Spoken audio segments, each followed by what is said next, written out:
नमस्कार, स्वागत है आपका हमारे YouTube चैनल द ऑटरिंग में। मैं हूं निधि यादव।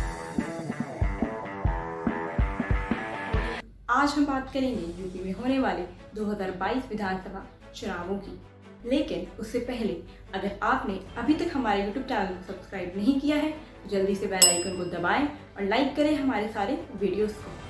जैसा कि आप लोग जानते हैं, 2022 में यूपी में विधानसभा चुनाव होने वाले हैं।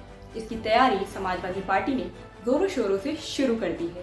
समाजवादी पार्टी के राष्ट्रीय अध्यक्ष अखिलेश यादव का कहना है कि जब साइकिल चली है, बदलाव आया है। बता दें कि साइकिल एसपी का चुनाव चिन्ह है। उन्होंने रामपुर में साइकिल रैली करते हुए मिशन 2022 का आगाज किया था, जो अब उनका नारा बन चुका है।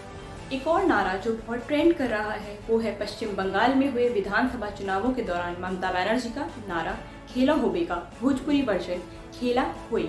लग रहा है कि एसपी ने ममता बनर्जी का नारा उधार ले लिया है और जैसा चमत्कार ममता बनर्जी ने बंगाल में किया था वैसा ही कुछ यूपी में होने वाला है। एसपी के नेताओं ने दीवारों और पोस्टरों पर साइकिल के साथ 2022 में खेला हुई का नारा लिखवाया है और सबसे पहले ये प्रधानमंत्री मोदी के संसदीय क्षेत्र वाराणसी में दिखाई दिया। वाराणसी के अलावा कानपुर में भी ये पोस्टर दिखे। एसपी के एक पूर्व विधायक अब्दुल समद अंसारी ने अपने घर की दीवार पर इस नारे को लिखवाया, इस उम्मीद से कि 2022 में खेला हुई। विधायक का कहना है कि पश्चिम बंगाल में चमत्कारी साबित हुआ नारा पूरे भारत में मशहूर है।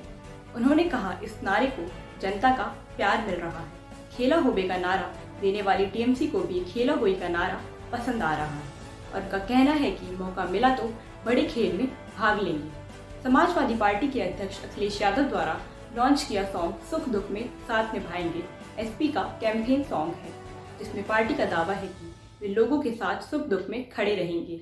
यह गीत लॉकडाउन के दौरान लोगों की हुई कठिनाइयों और राज्य सरकार द्वारा कोविड-19 की दूसरी लहर के दौरान कथित कुप्रबंधन पर प्रकाश डालता है। गाने में अंतिम संस्कार और नदी में तैरते शवों की तस्वीरें भी शेयर की गई हैं। गीत में ऑक्सीजन की कमी और कथित रूप से ऑक्सीजन की कमी के कारण मरने वाले लोगों का भी उल्लेख है।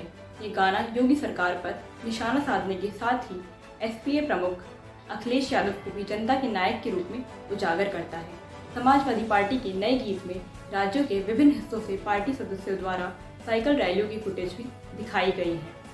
जब से मिशन 2022 का आगाज हुआ है, बीजेपी में मीटिंग पे मीटिंग का दौरा जारी है।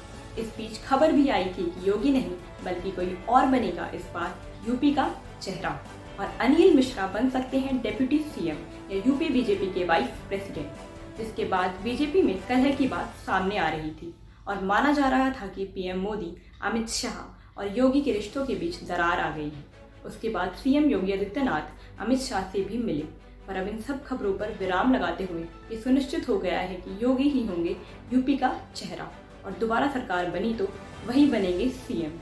बीजेपी ने भी अब 2022 इलेक्शंस की तैयारी शुरू कर दी है और इस बार 300 पार का नारा भी दिया है और अपनी पुरानी स्ट्रैटेजी बूथ जीता तो सब जीता का एक बार फिर आगाज किया है। इसी दौरान जितेंद्र प्रसाद ने भी कांग्रेस पार्टी छोड़ बीजेपी का दामन विधानसभा चुनावों के ठीक 8 महीने पहले थाम लिया है। अब ये तो समय ही बताएगा कि वो बीजेपी के लिए कितने लाभकारी साबित होते हैं।